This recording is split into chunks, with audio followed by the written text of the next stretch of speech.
Bismillah. Assalamualaikum warahmatullahi wabarakatuh. Innal hamdalillah nahmaduhu wa nasta'inuhu wa nastaghfiruh wa na'udzu billahi min syururi anfusina wa min sayyiati a'malina. May yahdihillahu fala mudhillalah wa may yudlilhu fala hadiyalah. Asyhadu an la ilaha illallah wahdahu la syarikalah wa asyhadu anna Muhammadan abduhu wa rasuluh alladzi la nabiyya ba'dah, amma ba'du.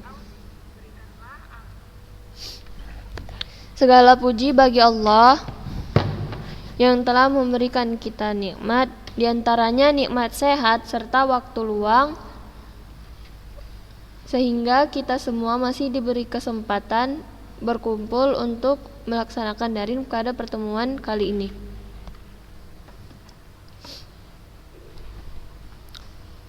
Langsung saja kita lanjut hadis kita yang selanjutnya, yaitu hadis ke-17.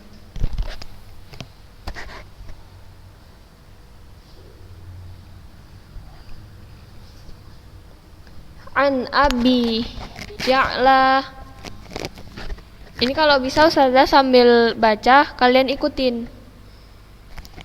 Saya ingatkan lagi ya, kalau misalkan nyetor itu diperhatikan panjang pendeknya, tasdidnya, jangan yang nggak tasdid ditasdidkan, jangan yang nggak ada, yang ada tasdid nggak dibaca tasdidnya, yang panjang dipendekin, yang pendek dipanjangin.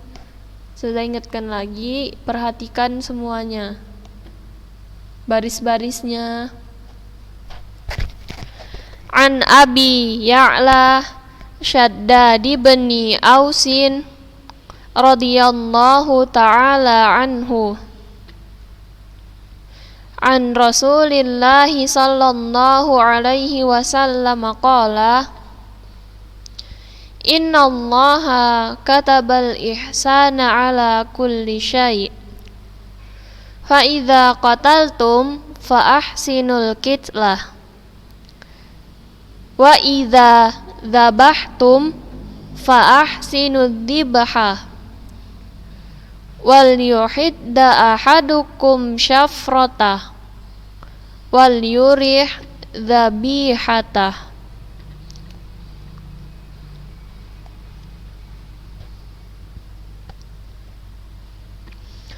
An Abi Ya'la Shaddad bin Ausin radhiyallahu ta'ala anhu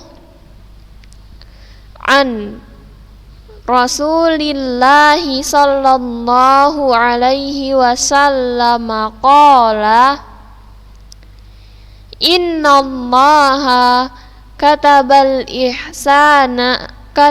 ihsana ala kulli syai'in fa idza qataltum fa ahsinul qitlah wa idza dzabhtum fa ahsinudz dzibha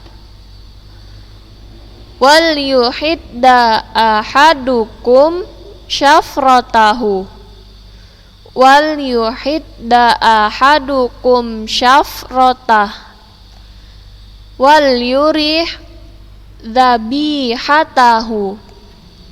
Rawahu Muslim.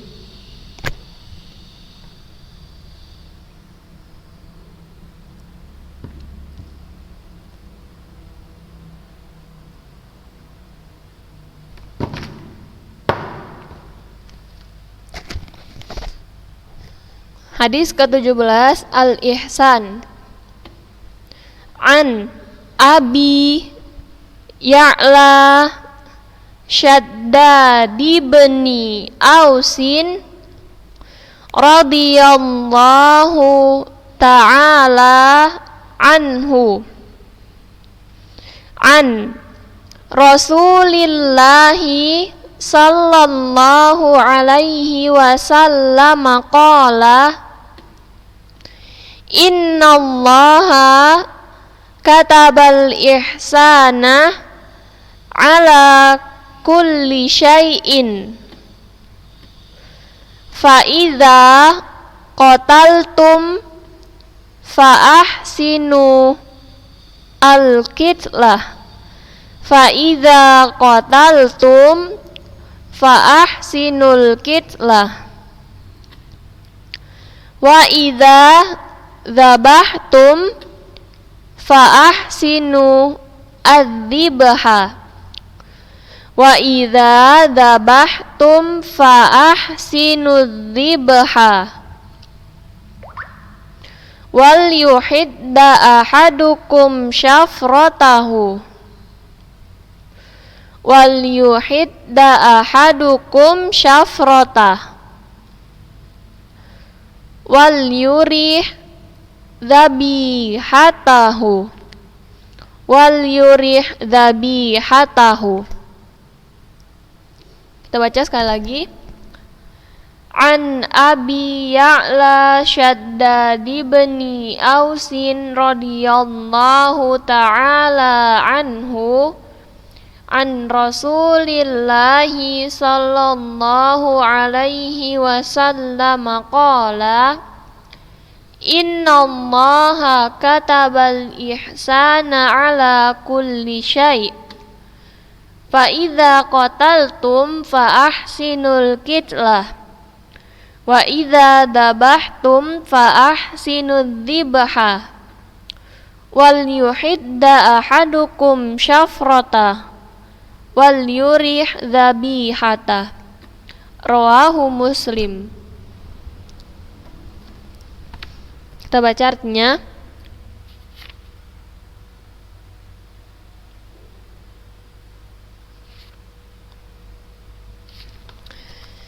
An Abi Ya'la Shaddad bin Ausin radhiyallahu ta'ala anhu.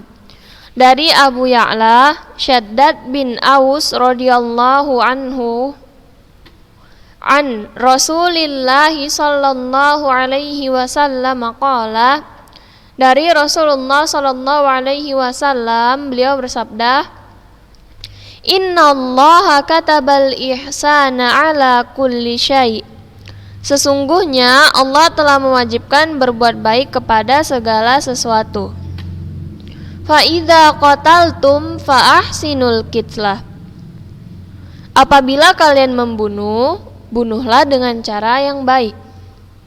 Wa idza dzabahtum fa ahsinudz dzibha, dan apabila kalian menyembelih, sembelihlah dengan cara yang baik.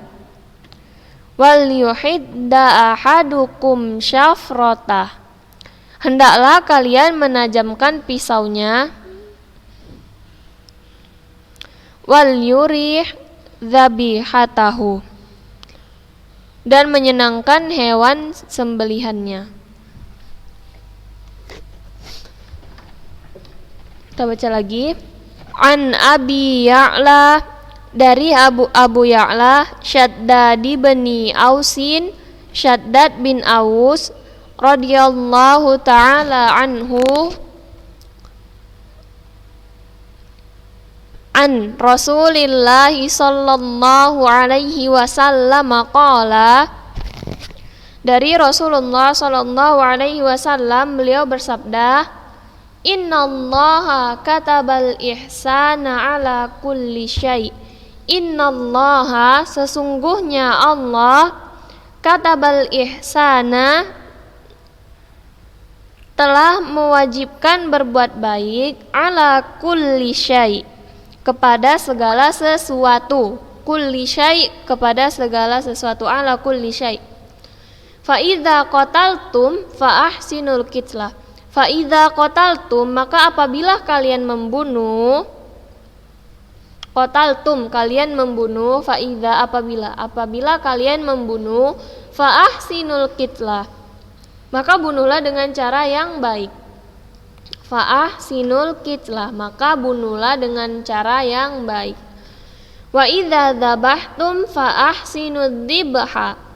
Wa idza dzabhtum, dan apabila kalian menyembeli, dzabaha menyembeli, dzabhtum kalian menyembeli, fa ahsinu dzibha, sembelihlah dengan cara yang baik. Fa ahsinu adzibha, sembelihlah dengan cara yang baik. Wal yuhidda ahadukum syafrata, hendaklah kalian menajamkan pisaunya.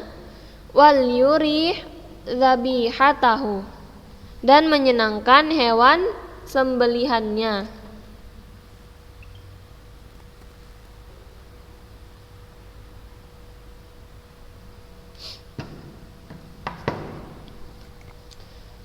Jadi dari sini, dari Abu Ya'la Syaddad bin Aus, dari Rasulullah Shallallahu Alaihi Wasallam, beliau bersabda, sesungguhnya Allah telah mewajibkan berbuat baik kepada segala sesuatu. Jadi Allah telah mewajibkan kita, Allah memerintahkan kita untuk berbuat baik kepada segala sesuatu. Apabila kalian membunuh, maka bunuhlah dengan cara yang baik. Apabila kalian menyembeli, maka sembelilah dengan cara yang baik pula. Hendaklah menajamkan pisaunya dan menyenangkan hewan sembelihannya. Rawahu Muslim. Hadis riwayat Muslim.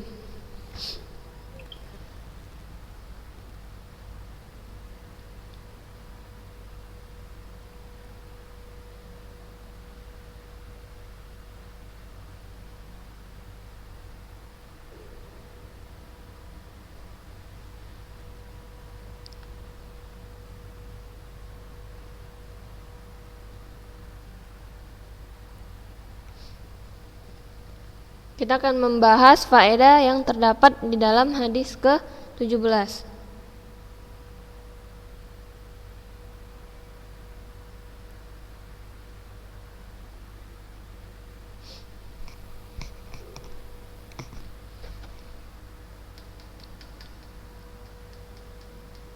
Yang pertama, hadis ini menjelaskan bahwa Allah sangat menyayangi hambanya, yaitu Allah menetapkan berbuat baik kepada sesama. Contoh dalam hal ini adalah memberi petunjuk jalan pada orang yang tersesat, juga memberi makan pada orang yang butuh makan. Jadi faedah yang pertama yaitu Allah menjelaskan bahwasannya, hadis ini menjelaskan bahwasannya Allah itu sangat menyayangi hambanya, yaitu Allah menetapkan, Allah memerintahkan kita untuk berbuat baik kepada sesama. Contohnya, memberi petunjuk pada jalan orang yang tersesat, memberi petunjuk jalan pada orang yang tersesat. Kemudian juga memberi makan pada orang yang butuh makan. Itu termasuk contoh berbuat baik kepada sesama.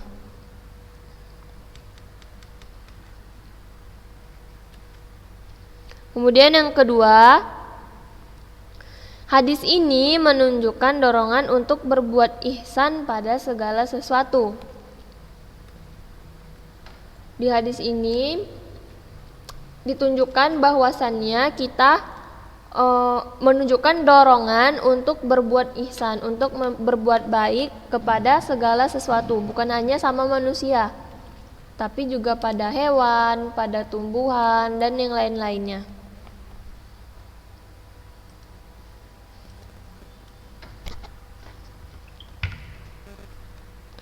Kemudian yang ketiga, dalam membunuh atau menyembeli itu diperintahkan dengan cara yang baik, yaitu dengan mengikuti tuntunan syariat. Jadi misalkan kita menyembeli hewan kurban, itu harus dengan cara yang baik. Tadi kan ada dikatakan bahwasannya harus menyenangkan dan menyenangkan hewan sembelihannya. Maksudnya itu ialah dengan menajamkan pisau sehingga hewan tersebut cepat mati, cepat disembeli. Jadi dia tidak terlalu lama merasakan rasa sakit. Menajamkan pisau sehingga hewan cepat untuk disembelih. Kemudian yang kedua, dianjurkan tidak mengasah pisau di hadapan hewan yang akan disembelih. Jadi kalau misalkan kita mau menyembelih hewan kurban, itu jangan ngasah pisaunya di depan hewan kurban tersebut. Kemudian yang ketiga, tidak boleh menyembelih hewan lantas ditonton oleh hewan lainnya. Jadi kalau misalkan kita mau menyembelih hewan, jangan di depan hewan yang lain, jangan disaksikan oleh hewan yang lain. Misalkan kayak di masjid-masjid kan banyak, misalkan lembunya ada banyak, ada berapa biji. Nah, jangan motong lembu yang satu di depan lembu yang lainnya.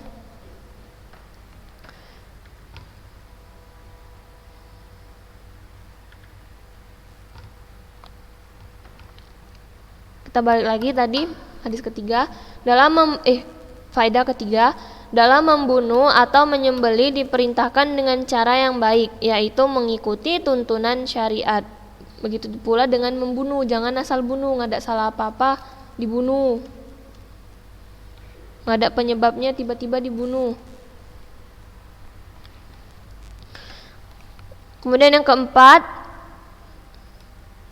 dalam hadis ini digunakan kata katabah nih, innallaha katabah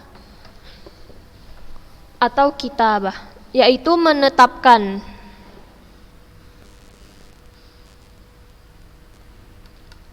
Sedangkan kitabah itu dijelaskan oleh para ulama itu ada dua macam, yaitu kitabah qadariyah dan kitabah syar'iyah. Kitabah qadariyah itu artinya ketetapan yang pasti terjadi. Sedangkan kitabah syar'iyah adalah ketetapan yang kadang manusia kerjakan dan kadang tidak dikerjakan.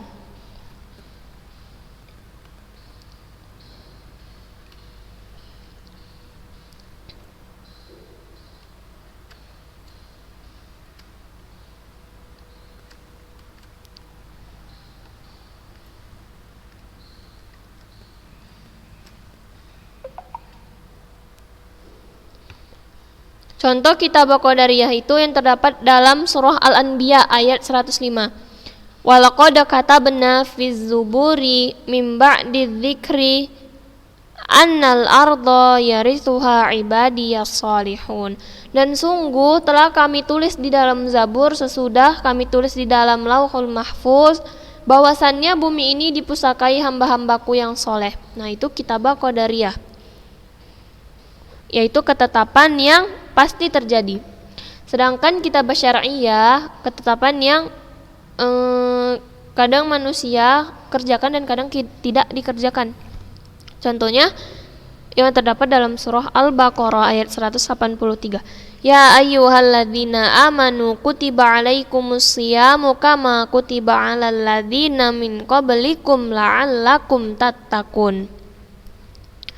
Hai orang-orang yang beriman, diwajibkan atas kamu berpuasa sebagaimana diwajibkan atas orang-orang sebelum kamu agar kamu bertakwa.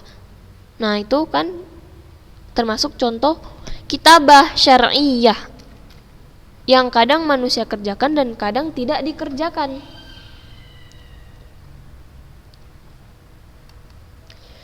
Yang kelima, faedah yang kelima, wajib berbuat ihsan pada segala sesuatu dan bentuknya bermacam-macam. Wajib berbuat ihsan pada segala sesuatu dan bentuknya itu bermacam-macam.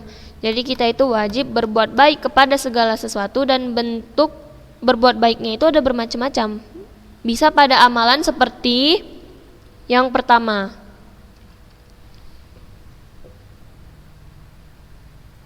dalam hal yang wajib, yaitu menjalankan kewajiban secara sempurna sebagaimana yang dituntut. Jadi berbuat ihsan dalam hal yang wajib, yaitu menjalankan kewajiban secara sempurna sebagaimana yang telah dituntut. Sedangkan berbuat ihsan dalam hal menyempurnakan yang sunnah tidaklah wajib. Jadi berbuat baik untuk dalam hal menyempurnakan yang sunnah itu nggak wajib, tapi dalam hal yang wajib itu wajib. Kemudian contohnya yang kedua, amalan seperti meninggalkan yang haram, itu juga termasuk contoh berbuat ihsan. Yang ketiga, sabar terhadap takdir yang tidak menyenangkan tanpa menggerutu atau mengeluh pada takdir. Itu juga termasuk perbuatan ihsan. Berbuat baik dalam muamalah. Berbuat baik dalam muamalah dengan manusia lainnya. Kemudian yang terakhir, berbuat baik ketika membunuh sesuatu yang dibolehkan untuk dibunuh.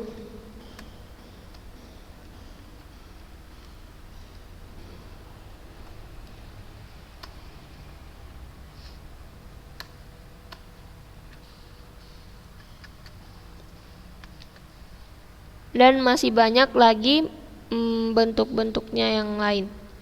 Kemudian yang keenam, faedah yang keenam, Nabi SAW biasa memberikan contoh dalam menjelaskan sesuatu. Dalam hadis ini disebutkan contoh ihsan, yaitu dalam hal menyembelih. Jadi Nabi SAW itu dalam memberikan contoh Nabi SAW itu dalam menjelaskan sesuatu biasanya memberikan contoh. Dan dalam hadis ini Nabi mencontohkan dalam contoh ihsan itu yaitu dalam hal menyembelih. Jika kalian menyembelih, maka sembelihlah dengan cara yang baik. Begitu pula dengan membunuh. Jika kalian membunuh, maka bunuhlah dengan cara yang baik.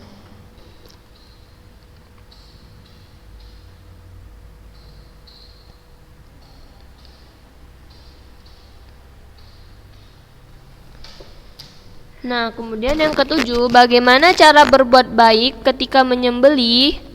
Caranya adalah dengan mengikuti tuntunan syariat Islam saat menyembelih. Dan di antara aturan-aturan penting yang jadi syarat yang mesti dipenuhi adalah yang pertama, ini dengarkan. Yang pertama itu syarat harus bagaimana cara berbuat baik ketika menyembelih itu, yaitu dengan mengikuti tuntunan syariat syariat Islam saat menyembelih. Yang pertama yaitu yang menyembelih adalah seorang muslim atau ahli kitab.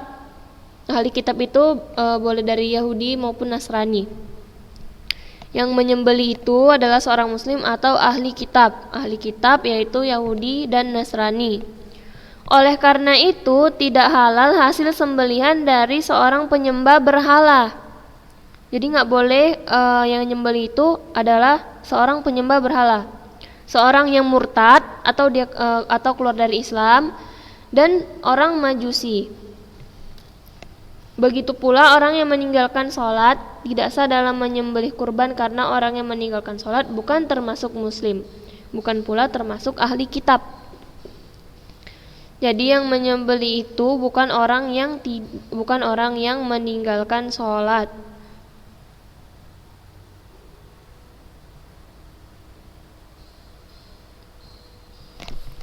Kemudian misalkan ada yang tanya, kenapa ahli kitab kok boleh nyembelih? Kan dia dari Yahudi dan Nasrani. Karena itu ada firman dari Allah Subhanahu wa taala, sembelihan ahli kitab masih halal bagi seorang muslim, sebagaimana firman Allah Subhanahu wa taala. Jadi kalau misalkan udah ada firman Allah itu jangan diragukan lagi. Wa ta'amul ladzina utul kitaba hillul lakum wa ta'amukum hillul lahum. Surah Al-Maidah ayat 5. Artinya makanan sembelihan orang-orang yang diberi Alkitab itu halal bagimu, dan makanan kamu halal pula bagi mereka.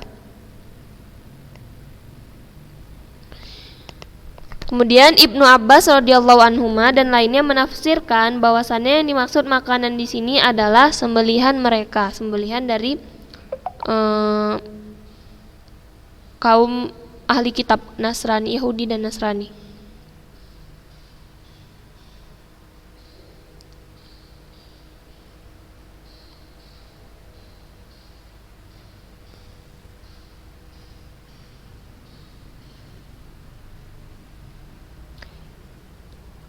Sudah ingatkan lagi, ahli kitab itu ialah Yahudi dan Nasrani.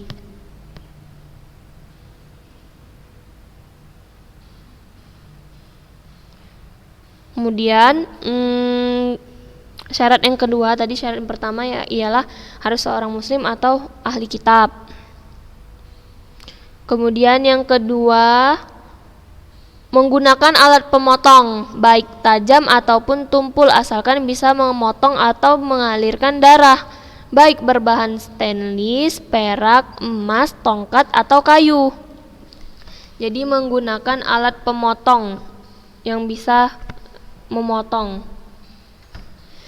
Sebagaimana hadis dari Rafi bin Khadij radhiyallahu anhu, Rasulullah sallallahu alaihi wasallam bersabda, "Ma anharad dama wa dzukira rasmullahi alaihi fakuluhu laisa sinna wadh-dhufur."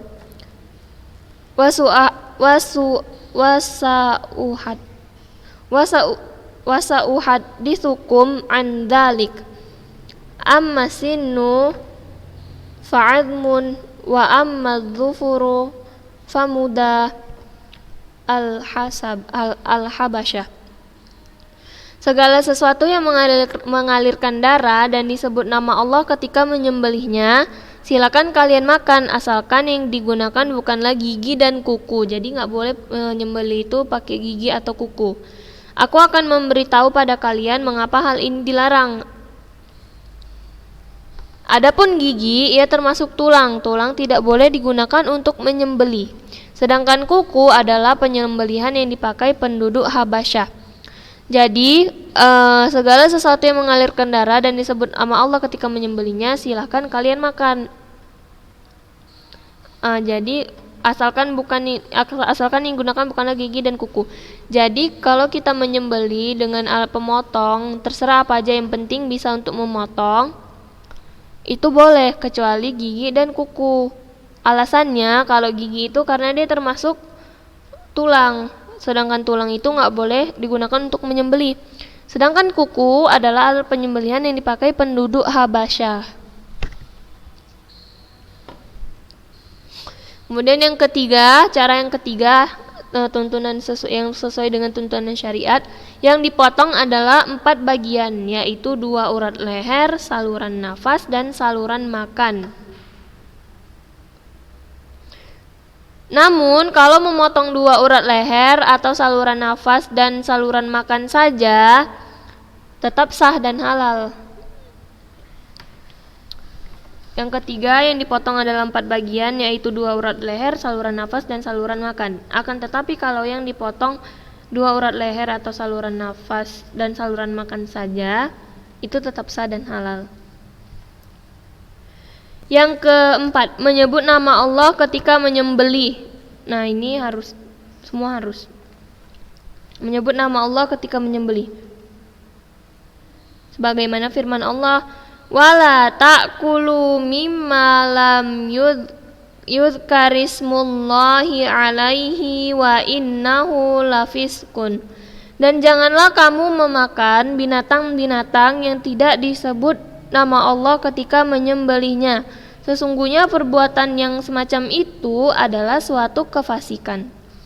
Surah Al-An'am ayat 121.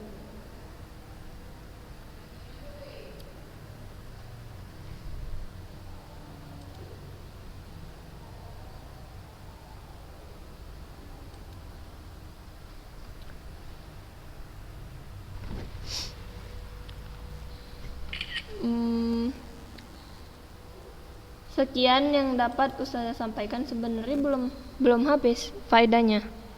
Kita lanjut di pekan depan. Jika ada yang ingin ditanyakan bisa langsung menjapri Ustazah.